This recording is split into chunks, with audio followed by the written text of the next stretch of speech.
नमस्कार दोस्तों। हमारे हिंदू धर्म में ये मान्यता है कि हम अगर गंगा स्नान करते हैं तो हमारे सारे पापों का नाश होता है, हमारे सारे पाप धुल जाते हैं। मरने के बाद भी इंसान की अस्थियां गंगा में प्रवाहित की जाती है ताकि उस व्यक्ति के सारे पापों का नाश होकर उसे मोक्ष की प्राप्ति हो। गंगा नदी में हर कोई अपने पाप धोता है, पर ये पाप जाते कहाँ है, इस वीडियो में हम आपको उसी के बारे में बताएंगे। नमस्कार दोस्तों, आध्यात्मिक वायरल चैनल पर आप सभी का स्वागत है। अगर आपने हमारा चैनल सब्सक्राइब नहीं किया है तो कृपया इसे ज़रूर सब्सक्राइब करें। अगर आप भी श्री राम जी के भक्त हैं तो कमेंट में जय श्री राम ज़रूर लिखें। एक बार एक ऋषि ने सोचा कि लोग गंगा में पाप धोने जाते हैं तो इसका मतलब हुआ कि सारे पाप गंगा में समा गए और गंगा भी पापी हो गई। और फिर उन्होंने अब यह जानने के लिए तपस्या की कि पाप कहाँ जाते हैं। कड़ी तपस्या करने के फलस्वरूप में देवता प्रकट हुए।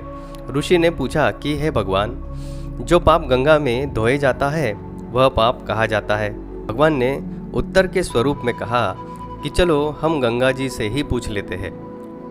दोनों मिलकर गंगा जी के पास गए और कहा कि हे गंगे, सब लोग तुम्हारे यहाँ पाप धोते हैं तो इसका मतलब आप भी पापी हो गई। तो गंगा जी ने कहा कि मैं क्यों पापी हुई, मैं तो सारे पापों को लेकर समुद्र को अर्पित कर देती हूँ। अब वे लोग समुद्र के पास गए और कहा कि हे सागर, गंगा जो पाप आपको अर्पित कर देती है तो इसका मतलब आप भी पापी हुए। तो समुद्र ने कहा, मैं क्यों भला पापी हुआ, मैं तो सारे पापों को लेकर उनकी भाप बनाकर बादल बना देता हूँ।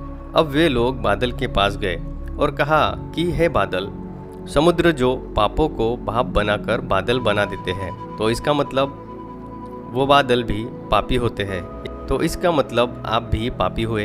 तो बादलों ने हंसकर कहा कि मैं क्यों पापी हुआ, मैं तो सारे पापों को वापस पानी बनाकर धरती पर बरसा कर भेज देता हूँ, जिससे अन्न उपजता है और जिसको मानव खाता है। उस अन्न में जो अन्न जिस मानसिक स्थिति से उगाया जाता है और जिस वृत्ति से प्राप्त किया जाता है, जिस मानसिक अवस्था में उसे खाया जाता है, उसी अनुसार मानव की मानसिकता बन जाती है। इसीलिए कहते हैं कि जैसा खाए अन्न वैसा ही बनता है मन। जिस कमाई के साधन से प्राप्त किया जाता है और जिस मानसिक अवस्था में खाया जाता है, वैसे ही विचार मानव के बन जाते हैं। इसीलिए सदैव भोजन शांत अवस्था में ही पूर्ण रुचि के साथ करना चाहिए और कम से कम अन्न जिस धन से खरीदा जाए वह धन भी श्रम का होना चाहिए। दोस्तों, इसका मतलब यही है कि हम जिस प्रकार से धन कमाते हैं वो हमारी कमाई अच्छे कर्मों से प्राप्त होनी चाहिए। वह कमाई श्रम की होनी चाहिए, जिसके फलस्वरूप हमारी मानसिकता भी उसी प्रकार हो जाती है। इसीलिए हमें जो भी धन कमाना है वो सात्विक भाव से ही कमाना है। दोस्तों, आज के लिए बस इतना ही। अगर आपको ये जानकारी अच्छी लगी हो तो इस वीडियो को लाइक ज़रूर करना और हमारे चैनल को सब्सक्राइब ज़रूर करना। धन्यवाद।